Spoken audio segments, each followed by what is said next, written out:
plan. Okay, without further ado, reintroduce Dr. Cooper. Thank you, Eddie.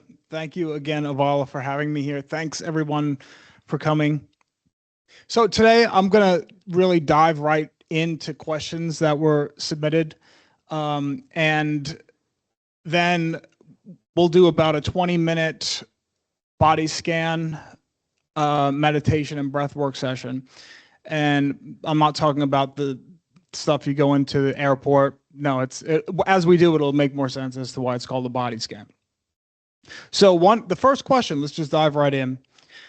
And this was a question that I didn't get to last time, is as an adult dealing with the everyday stress from working, children, caring for elderly parents, etc., how do you prioritize yourself while juggling all your daily responsibilities? That's a great question, and it's very common. We're busy professional people. We have lives and responsibilities. So let me tell you a couple of stories that relates to this. The first one is not my story, or it's a story from Eric Thomas, who's a motivational speaker, and he's very good. If you have a chance, check him out. So he was speaking at a conference on how to be successful. And at this conference, someone came up to him afterwards, young guy, and said, I want to work with you one-on-one. I want to go to the next level. I want to be successful. So Eric Thomas said, okay, this was in Los Angeles, by the way, this conference. So he said, okay, meet me at the beach tomorrow morning, 6 a.m. So 6 a.m. comes the next morning, and the young man meets him there, and he's dressed in a suit. So Eric Thomas is like, well, I told you to meet me at the beach. Why are you in a suit? So that's like step one. He really didn't listen to him. But anyway, he says, okay, we're going to go to the water. So already the guy's like upset. He's like, well, why do I have to go in the water? He does. And Eric Thomas is there with him. And unsuspectingly, Eric Thomas puts his head under the water for a few seconds. He wasn't trying to hurt him, but he was trying to make the point of, so the guy, he lets him up out of the water, and the guy's really upset, angry. It's like, what are you doing? And this is a true story. And he said, well, what were you thinking while your head was under the water? And he said, I don't know, I was angry, and all I wanted to do was breathe. So he told him, if you want to be successful as much as you want to breathe, then you'll be successful. And here, I think that applies. Where if we want to become our best selves, and we want to go to that next echelon of a new version of ourselves as much as we want to breathe, then that'll happen. So in other words, we have to really prioritize ourselves. And that's not a selfish thing to do, despite having, these other responsibilities of work and children and whatnot. Now, this is a personal story. It also has to do with water. Years ago, for many years, I was a lifeguard, and I was certified in lake and pool. I wasn't certified in ocean. But each of those, lake, pool, and ocean, has its own sets of dangers and pitfalls and things like that. So when I was working lake, invariably, the dock would be about out 60 yards or so from the sand. And invariably, people would try to swim out to the dock and think they were a much better swimmer than they actually were. And unfortunately for them, they would begin to drown. At which time, this didn't happen every time, but it would happen occasionally, where it could be their mother, the drowning victim's mother, father, son, daughter, best friend, would instinctively want to go out to save them, not letting us do our job. So then we usually worked in teams of two. Sometimes we would be alone. And I've had to save two people at once. That's not an easy thing to do. So now we have to save two people. Instead of one drowning victim, we have to save two, because to save a drowning victim is very dangerous. And the reason they are very dangerous is as they're drowning, they're panicking. So the logical prefrontal cortex part of their brain is shutting down completely. Even their limbic system is shutting down. They're in full self-preservation mode, reptilian brain mode, true-hind brain mode. So point being, when their father, their mother, their daughter, their son, their best friend goes out to save them, I've seen this happen many times. They will try to drown the person that's coming out to save them, regardless of how close they are to them, family member, etc. And that's a normal reaction, but the point with all this is it's not selfish to need to breathe. So that's in the literal sense. Metaphorically, figuratively, I'm sure some of us in this room, or if not all of us in this room, I know it applies to me, have felt that way. You know, like we feel like we're drowning with stress, with an overwhelming feeling of responsibilities, with all of these things that were mentioned here. So we have to prioritize ourselves. It's kind of like when you're flying, you know, and before you take off, in the case of an emergency, the oxygen masks come down. They say, be sure to put your oxygen mask on yourself first before helping your loved one or before helping someone else. So you have to remember that on a daily basis to prioritize yourself, and that is not selfish. Does that make sense? I mean, we have to breathe. We can't go very long without it. So figuratively and metaphorically, we need to take care of ourselves. Ironically, in so doing, as we do that, we can then, our loved ones, our employers, our employees, family members, friends, it's like a healthy byproduct because they reap the benefits of us taking care of ourselves. So that's my answer to that question. Okay, more current questions. What are some ways I can strengthen my communication with employees and coworkers to ensure my feedback is delivered respectfully and constructively so I can become my better self in the workplace? So I'm going to tell another story. This was almost 30 years ago, and it was the first professional job that I actually had in the mental health profession. And it was at a development, an agency slash workplace for developmentally disabled adults. And some of these individuals were what we would call profoundly mentally disabled, developmentally disabled, so they couldn't speak, they couldn't feed themselves, they were completely and utterly dependent on others to help them. And they had an IQ of anywhere between 15, 20, somewhere in that range, very profoundly, up till people about 85, an IQ of 85, 90, somewhere like that, where they can manage their money and live on their own and things of that nature. Those were the ones that worked there. So the first day of orientation, we all walk into the room and there's a table there with like bowls of gum and pieces of paper with things written on them. And we're all kind of confused and intrigued, like, what is this? What are they trying to do here? And so my experience, and they had us do several things to make points before we went in working with this population. And for me, they said, put as many of these pieces of gum in your mouth as you can. And I did, and, you know, chew them.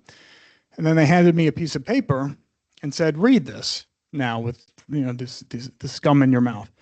Well, not surprisingly, no one knew what I was saying. What I was saying, right? They couldn't understand what I was saying.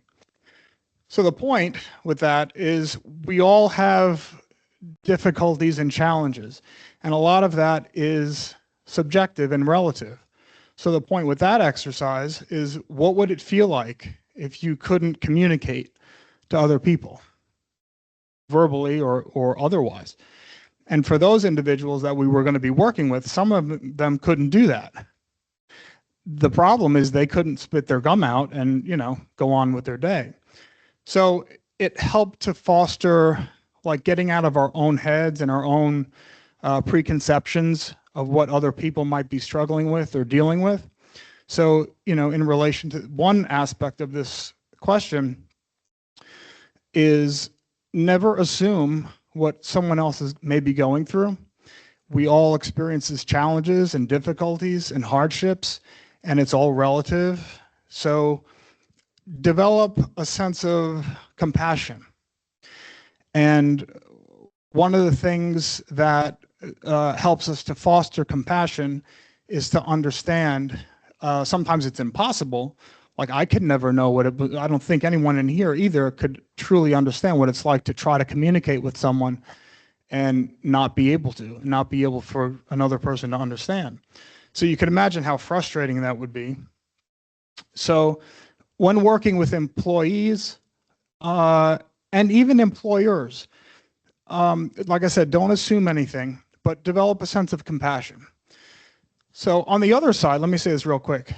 For employees, and I work for myself now, but when I was an employee and was a W-2 kind of thing, invariably I'd always work with people that were always complaining about the boss. He does this, he does that, she does this, she does that. And we never really know what they have to go through and deal with and the responsibilities that they have. So just for the employees here that have a superior or a boss or something that you answer to, keep that in mind. Don't, try not to fault find or complain. And then on the other side of things, if you're an employer or you have employees that, they answer to you, again, follow this, remember this story, remember this mindset. So if they're having trouble with something, if your employee is having difficulty or a challenge with something, find that compassion. And another way to be compassionate is to be a teacher, have a teacher mindset, have a mentor mindset. And in being a good teacher and a good mentor, and teachers and mentors come in many different shapes and forms. I'm not saying treat your employees like children. I'm not talking about like an early childhood necessarily teacher, but be patient. Good teachers and mentors are patient. They know that everyone is limited in some kind of way, like I alluded to earlier. We all have struggles and challenges, and we never know what may be going on at home for someone or in other aspects of their life. So be patient, have a teacher mindset, be compassionate, listen.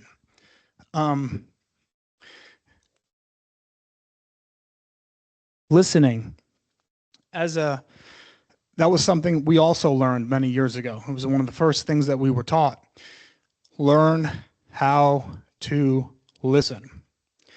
And I'm a musician. That's one of those other things that I do is encompasses my life. Musicians, good musicians or great musicians, I think I'm okay. I'm not great, but we know how to listen. We're trained to listen, to hear nuances of sound. And as such, in our communication, even if, being on the receiving end of people that can't communicate to me verbally, learning how to read communication comes in many different shapes and forms. Some of it's nonverbal, but, in so doing, learn how to listen. Hear what people are telling you. See the nonverbal cues, things like that. Be aware. And part of listening is not talking. Neurologically, I'm not going to go into the nuts and bolts again, and I'm not a neurologist, by the way, but we can't truly absorb what we're listening to if we're talking at the same time. So many times, if you're in an argument or just as a habit of communicating, if two people are talking over each other or talking at the same time, they're not truly absorbing everything that's being said to them. So part of being a good listener is not talking and being present with them. And being non-judgmental. A good teacher or mentor is not judgmental. And part of that goes along with what I was saying. It all ties in with don't assume anything. If we have a judgmental mindset, we've already closed our mind off to certain things. Being a judgmental person or a judgmental person closes their mind. So the idea of being a good teacher, a good mentor, a good boss, a good employee, a good person, a good human being is opening up that purview, right?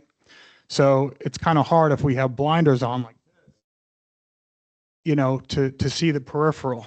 So we can open up, in opening up your mind, you're going to see all aspects of a person instead of just one aspect of a person or just a couple of aspects. We are all encompassing, you know, think of a person, a human being, as a puzzle.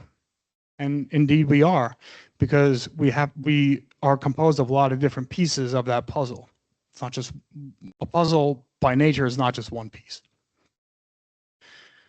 And so consider that. Okay, another question.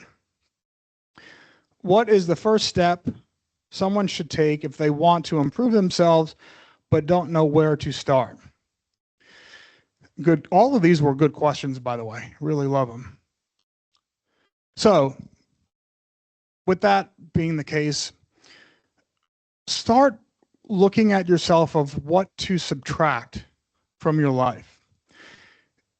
In North American culture and other cultures too, but particularly here, we live in a culture of adding things.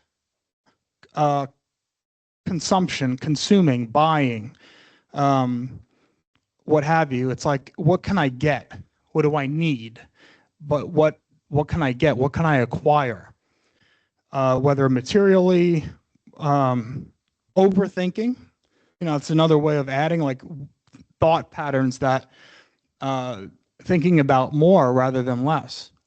So knowing what to subtract in your life, it's kind of like having a house with a garage. You know, has anyone ever had a garage sale? You know, but we've all either ourselves or known someone that have had a garage and we just have a whole bunch of shit in there. Not a car, not, you know, like an added room, or we turned it into an added room and there was a purpose to it, but just a bunch of stuff that we lose track of and we didn't even know that we had. So in order to like clean out the garage, we need to take stuff out of it and itemize it first. Like this is this type of stuff, and then this is this type of stuff, and this is this type of stuff. And then in doing that, no, subtraction is a process. It's not an easy thing to do. And it certainly doesn't come naturally to a lot of people. We have to learn how to have that simplification mindset. So in doing that and itemizing, I'm using this as a metaphor, by the way, is looking at what we really don't need and what we really do need. And half the time when we, you know, clean out a garage, we forgot that we had half of that stuff. And so, you know, donating it or giving it away or whatever, and giving it to someone that could actually use it or need it, that type of thing. So think about your behaviors, behavioral patterns that you're engaged in that don't really serve a true purpose, thought patterns or ways of thinking that bog you down and aren't actually serving a purpose, emotional patterns, emotional reactions that have caused problems in your life. By the way, cognitions, emotions, what we think, what we feel, and what we do are mutually exclusive, but they're very, very highly correlated. You can't have one without it affecting the other two in some kind of way. So start with that. You know, when you don't know where to start and you want to improve, and start there. What do I need to simplify? What do I need to subtract? Secondly, because I mean, it's not only about that, What do I have already in my life that I need to retain? A lot of that ties in with gratitude and things like that. So what do I already possess, either materially that serves a purpose, thought patterns that are assets to me, and emotional reactions or emotional constructs that have served me very well, that I want to cultivate and build and retain. And what to add, what do I not have? And this addition piece of it really goes along with becoming our better self very much, where what do I need to cultivate? What do I need to integrate into my life that I don't already possess, that's kind of missing? But my recommendation here is start with the subtraction, like in cleaning out that garage, figure out what you don't need, kind of start there. Third question, how can someone identify their blind spots or limiting mindset? So this also, I think, ties in with the previous question I just addressed. So years ago, there were, in journalism school, 6 old school journalistic questions. Journalism, by the way, is really essentially finding the truth and telling people about the truth. Who, what, where, when, why, and how, right? So in terms of not knowing where to start and how to improve, and also identify your blind spots and limiting mindset, a lot of times when we're confused or don't have answers that we want, or we're not getting answers, is because we're either not asking questions at all, or we're asking the wrong questions. We might be asking why when they should be asking how, or any combination of those 6. So I would suggest writing those down so you could actually see them. Who, what, where, when, why, and how. And keep them somewhere where you can see them, or they're like a regular reminder, so that when you're facing a problem or an issue or a challenge in your life, or wanting to simply go to that next level, that next echelon, and improve yourself in your life, knowing which of those questions to ask and ask them. And in addition to that, giving yourself hardcore, honest answers, not lying to yourself, not being even delusional in a way. So ask those questions, give yourself honest answers, subtract, retain, add. Another question to ask is, has what I've been doing in my life, has what I've been doing made my life any better? It's a very simple question. And again, I'm all about simplicity, right? So asking that question and giving yourself an honest answer can really change the thought patterns, can really change the way that we think. So is what I'm doing or have been doing making my life any better? If the answer is yes, honestly, keep doing that. Keep doing that thing so you can maintain those good patterns, those good habits. If the answer is no, you know that something needs to be changed. And just having that awareness before like, what do I need to change? How do I need to change it? When do I need to change it? With whom? Whatever. Just knowing the fact that something needs to be changed, as opposed to, yeah, I'm fine. That's a good question to ask. With blind spots, again, check your mirrors. So putting it in literal terms, if we're driving, we all have a blind spot. And now the newer models of cars have an indicator on the mirror, the side mirror, that another car is approaching. But don't ever take that at face value. Look over your shoulder. Look to see, hey, is another car coming up from behind me?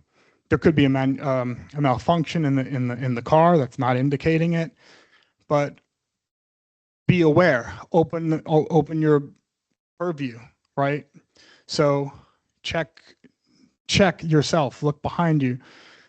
This is where the past, learning from the past, is really essential. And it also is very important. So the past, in becoming our better selves, this all ties in.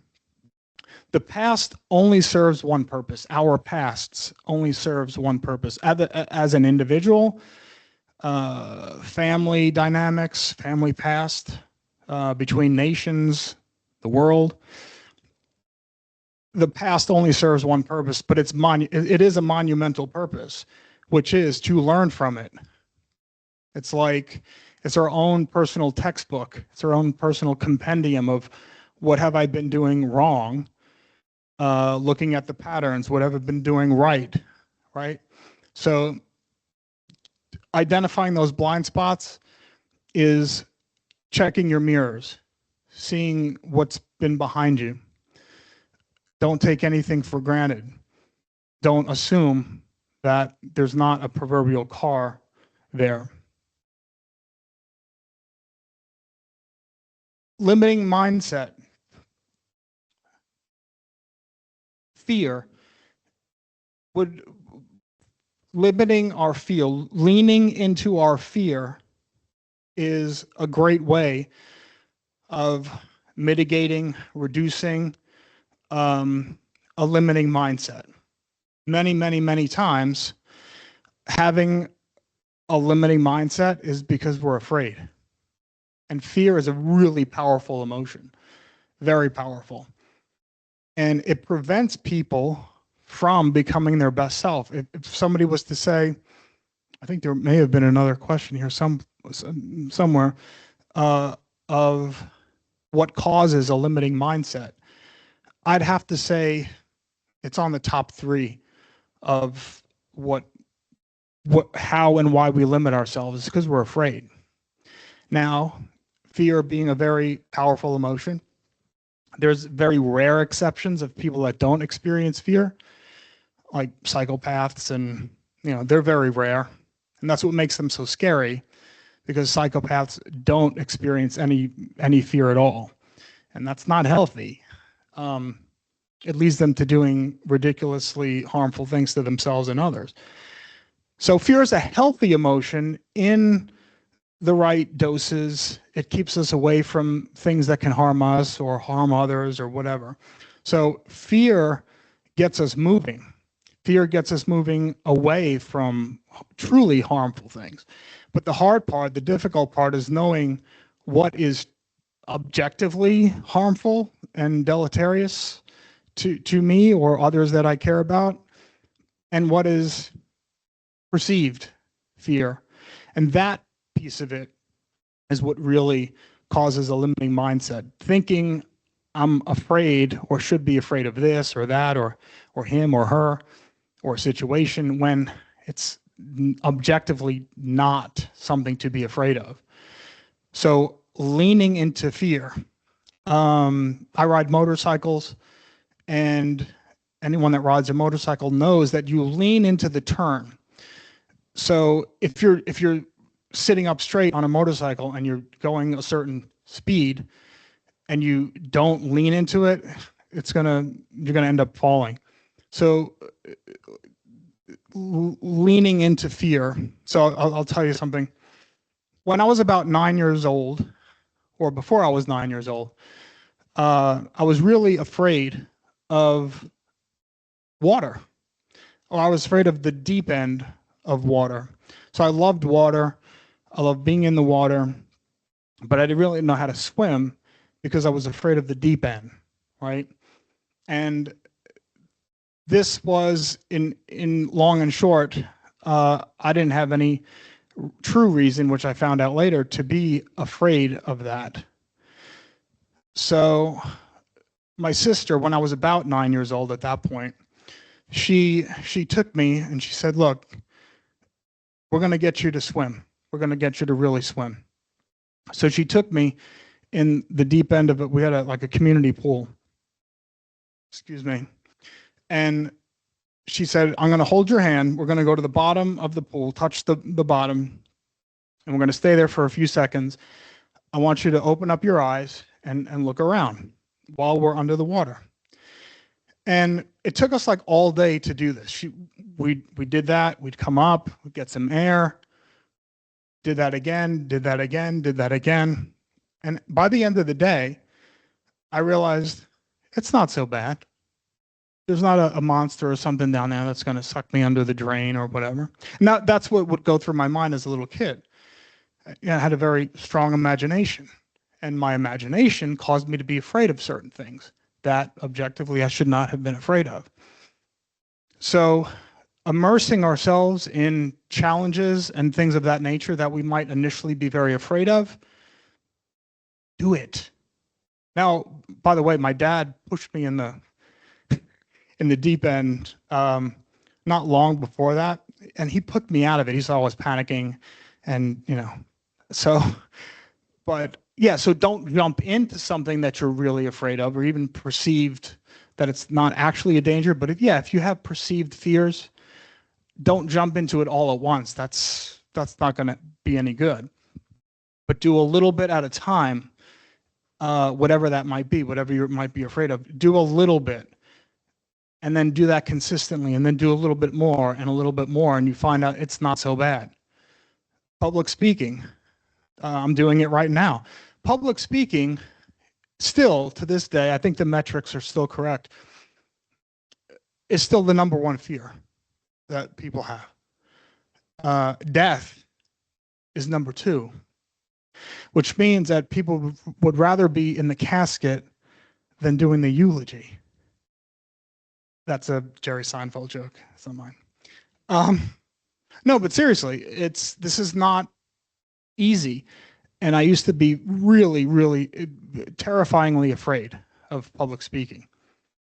It's not easy. Anyone that does it, anyone that performs, again, being a musician, anytime we're on stage or the center of attention and, basically being, in a way, judged or evaluated, that's not an easy thing for anybody, except maybe a psychopath. They don't, that doesn't bother them. But yeah, so like I said, this was something I've done a little bit more of and a little bit more of and a little bit more of, and it's never completely easy. But yeah, do those things that you might be afraid of, that is good for you. Next question. And I want to make sure we have enough time for the meditation and body scan. I'm going to do that in a few minutes. What habits tend to hold professionals back the most in their careers? Fear, like I just illustrated. Fear. Staying in their comfort zone. So growth and development of any kind does not come from being comfortable. It just doesn't in any way, shape, or form. Comfort's nice. Comfort is like a reward. That's the comfort's the cherry on the sundae, that kind of the icing on the cake. So rest is important, comfort's important. We can't be going, balls to the wall 24/7, 365 for our whole life. We'll burn out. So we don't want to burn out either. We don't want to be hyper stressed. But growth and development comes from challenge. It comes from being uncomfortable. It comes from facing our fears and all that. Unwilling to learn. So, and that's another thing that as a habit, it holds professionals back, and is being unwilling to learn. At worst, thinking that they know everything, and who the hell wants to be around a know-it-all? I don't. It's just not people that are like that are not fun to be around. And fault finding. It's kind of ties in with what I mentioned a little while ago. Complaining, fault finding, what the boss is doing wrong, what the employees are doing wrong, instead of cultivating growth. It's always what's wrong. I want you all to start to do this with your families, with your friends. If you see them kind of, and you're close with them, you love them.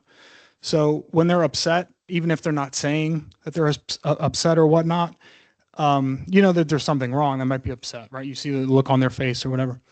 Walk up to them And it's a natural inclination for most people to go, what's wrong? What's wrong? Which I get that, but go up to them and go, what's right?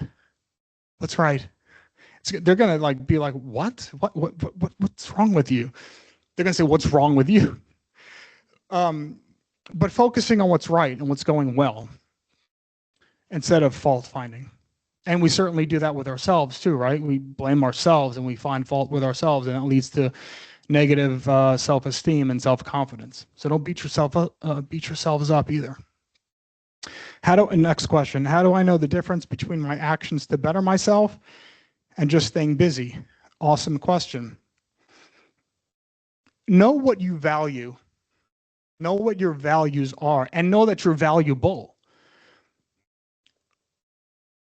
Know what is important to you. Know what you value. When you know that, you can you can align your behaviors with what your values are.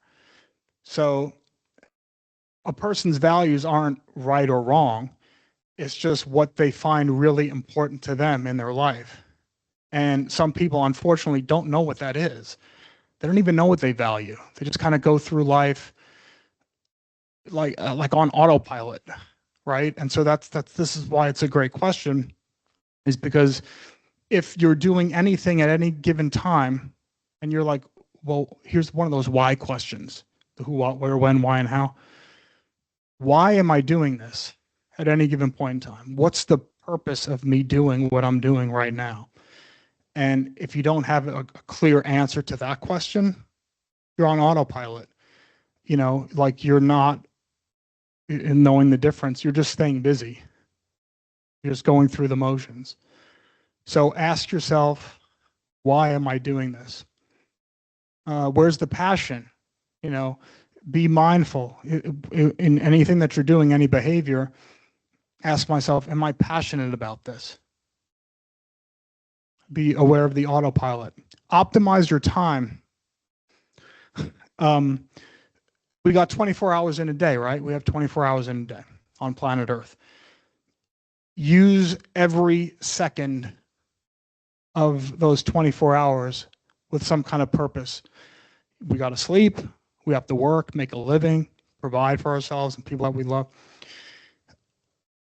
Outside of those two factors of sleep and providing for ourselves or others, where's the rest of it going? So really optimize your time, and that'll give you a good gauge on knowing the difference between just staying busy and really aligning your behaviors and your actions with becoming your better self. Next question, what tools do you recommend for setting and tracking personal goals? The first, and I mentioned this last month, start with a list of weaknesses and strengths. Okay, so write it down, take one column of weaknesses, one column of strength. Then, when you start thinking of a goal, and then put that to the side for a minute, then start thinking of something that you want to achieve for yourself, something that you want to do, something, whatever it is, whatever you can conceive of. And is it realistic? That's the first step. And it has to happen in this linear process. Is it realistic? Can I do this? Like, is this even possible, humanly possible? I know it's nice and warm and fuzzy to go, anything is possible. No, it's not for any one individual. If I was to say I want to play center for the New York Knicks at 49 years old, like it's not going to happen. I'm just not tall enough, at least. So we have to be realistic and not delusional about what we want. Number two, put a time frame to that. So let's say it's realistic. Put a time frame to that. And a time frame in conjunction with the realistic part is what can make it realistic or unrealistic. If some kid just maybe about to graduate high school says, I want to become a physician in 2 years, well, they may have that skill set to become a physician. They ain't going to do it in 2 years. It's not going to happen nowhere. So, but if they were to say, I want to become a physician in 12 years or whatever, yeah, totally. You know, so put the time frame to it, be specific with your goal. Specificity is key. Using that as an example, what medical school do they want to go to? What kind of medicine do they want to practice, etc. So be very, very specific. That's the target that we're trying to hit, the specificity. And the more specific, the bigger the target, the easier it is to conceptualize and visualize. Don't be vague. And measurable. The most important part of these four, measurable, the last one, is what we're actually going to do about it. It's the behavioral interventions, because everything else, those first three, very important, but they don't mean shit if we don't do anything about it. Then it's just a dream. And dreamers are important. We do need dreamers and thinkers, but if we don't do anything about it, it doesn't mean anything. So that's what I recommend for setting and tracking goals. Okay. I'm going to go to this last question. There's a couple more I can't get to. I'm going to get to this question, then we're going to do that body scan and meditation. When I leave here today, what is the one most important thing that I need to take that I can implement?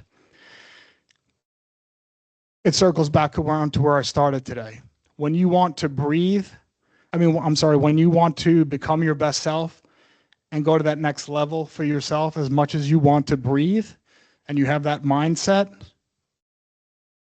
that's what I'd like you to take with this.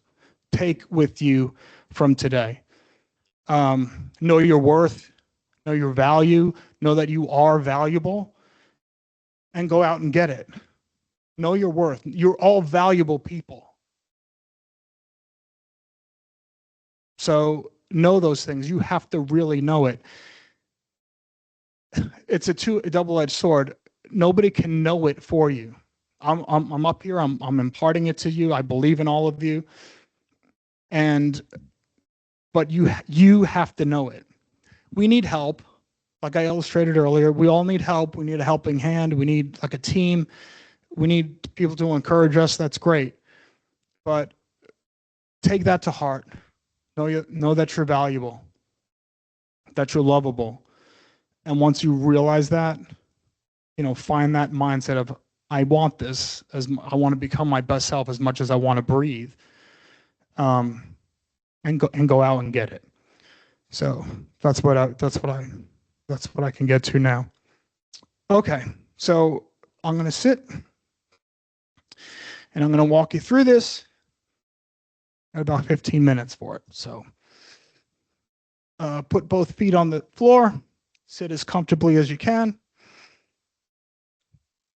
Close your eyes. You'll get so much more out of this if you close your eyes, no cheating.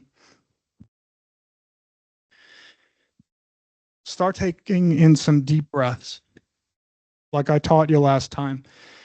So breathing down into the belly as you inhale, moving that belly button out towards the opposite side of the room. Inhaling, gently moving that belly button back towards your spine. Exhaling all the air out.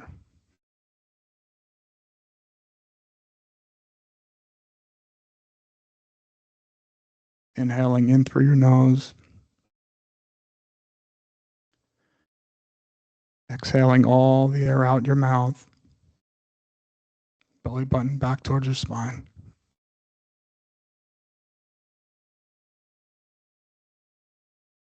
Focusing in on your breath.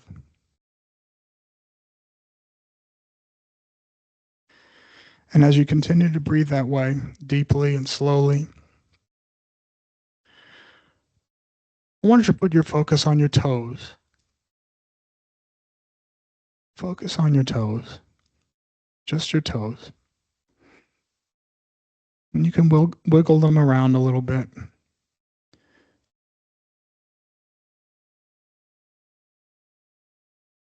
Be aware of them.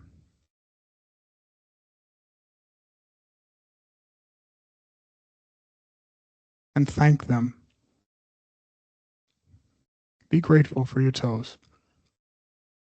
They're very, very important. Continuing to breathe.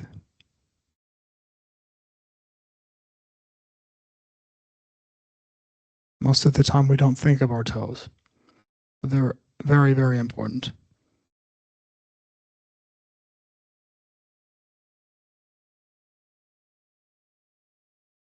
And move up to your ankles.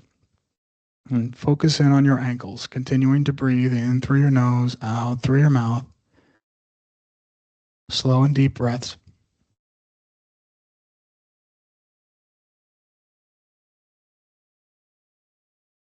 You can just sort of move your ankles around, move your feet up or down. Be aware of your ankles. Also very, very important part of our body. Be kind to them. Be aware of them.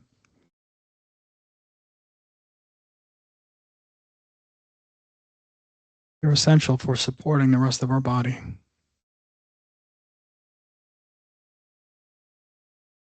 They help us to balance.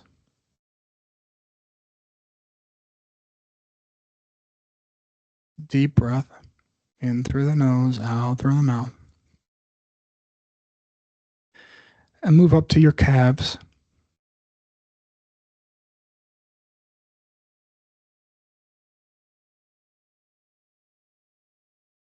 And we're going to do a little progressive muscle relaxation. So squeeze your calves about 5 seconds. And then let them go. Relax them.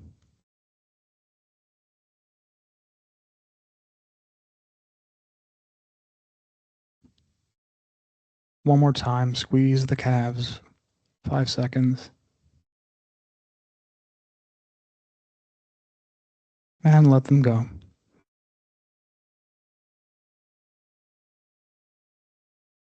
Moving up to your quads, quadriceps, thighs.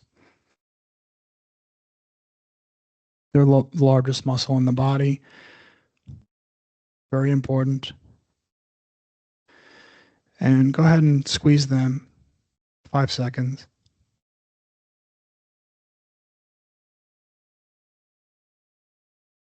And let them go.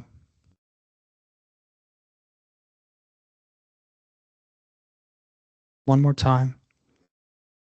Give them a squeeze. Let them go.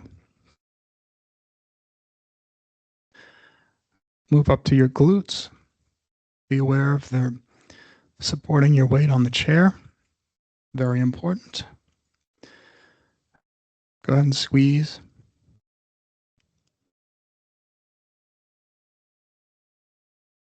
And let them go.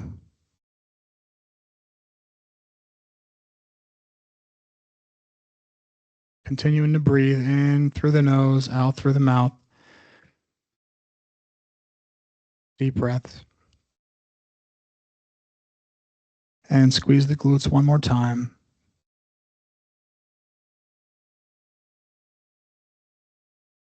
And let them go.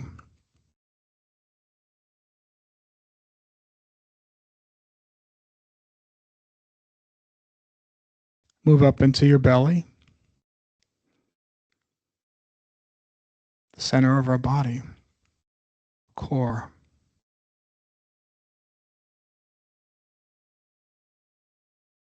That's where we're breathing right now. And just go ahead and give your abdominal muscles a squeeze.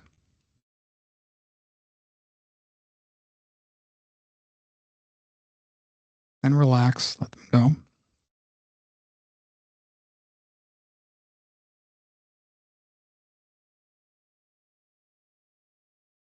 One more time, squeeze your abs.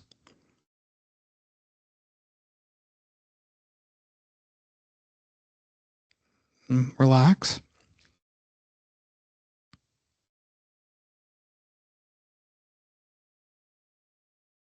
Focus on your chest, your heart.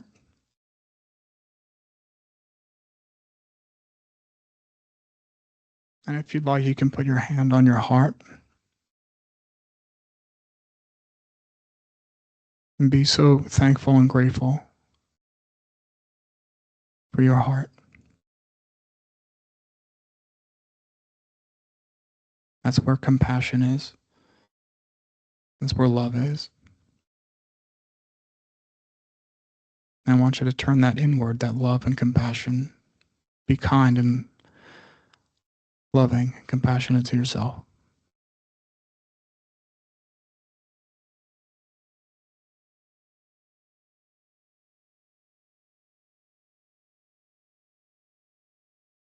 Continuing to breathe in through the nose, out through the mouth.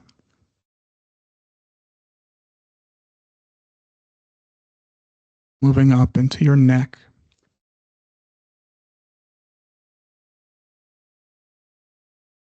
You can sort of roll your neck around, turn your head to the left and the right. Just be aware of your neck. Extremely important part of the body. If you have cervical issues, just be aware of your neck.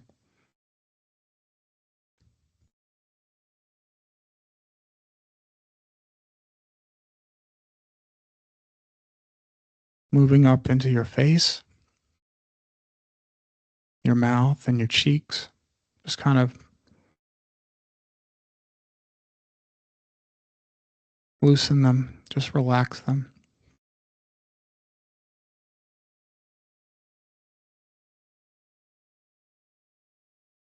Moving up to your eyes, be grateful and thankful for them. Very, very important. In through the nose, out through the mouth, continuing to breathe.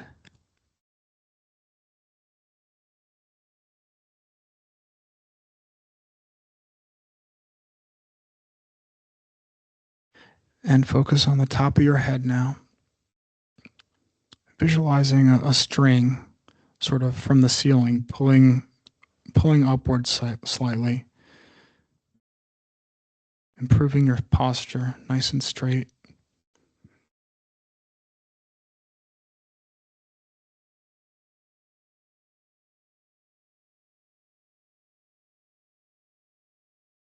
Now I want you to imagine and visualize a ball of light over your head.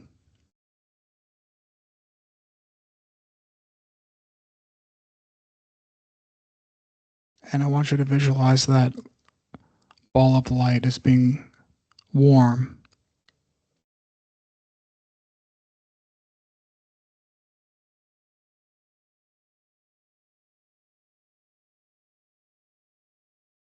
And it can be any color you want. It can be white or green or blue or anything. But it's comforting and warm.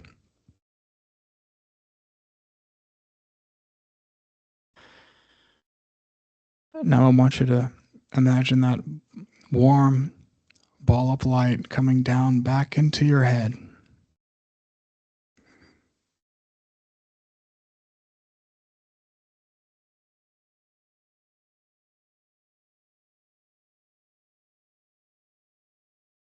Moving down through your neck.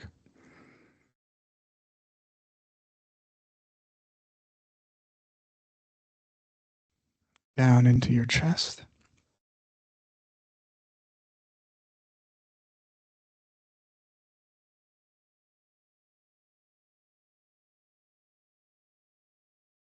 And imagine that warm, comforting ball of light splitting off into each end of your arms. Moving down through your hands.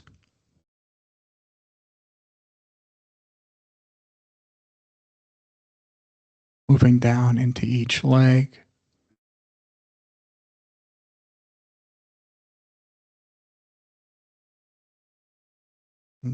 Down into your feet.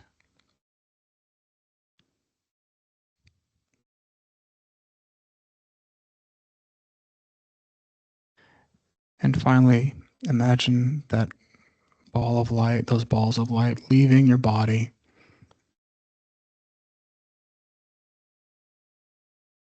and putting it out for someone that you love and care about to receive.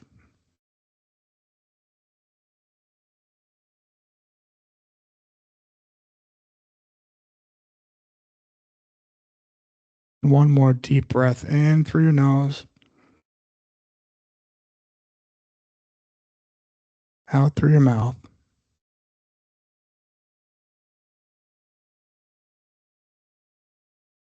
And open your eyes. Thank you. I'll see you in the fall. Someone had asked when that they liked this program and asked me when I'd be back. Sometime in the fall, date to be determined.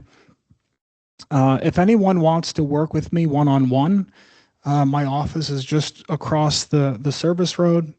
I have cards here right behind me. And so, yeah, that's always an option. But yeah, otherwise, I'll see you all next time in the fall. Have a good day.